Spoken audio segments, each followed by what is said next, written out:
Kadapa Amin peer పెద్ద దర్గాను heroine Meenakshi Chowdary సందర్శించి ప్రత్యేక ప్రార్థనలు చేశారు. దర్గాను దర్శించడం సంతోషంగా ఉందన్నారు ఆమె. లక్కీ భాస్కర్ సినిమాను ఆదరించిన ప్రతి ఒక్కరికి ధన్యవాదాలు తెలిపారు.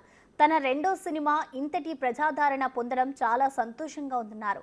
జనవరిలో ఒక పెద్ద ప్రాజెక్ట్ చేస్తున్నారని, త్వరలో details చెబుతానన్నారు Meenakshi Chowdary.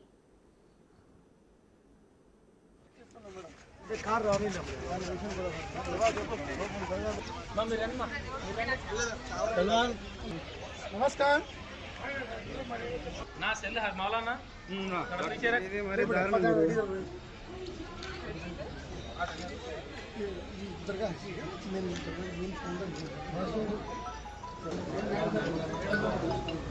Side madam కాపండి నా సెంటర్ సెంటర్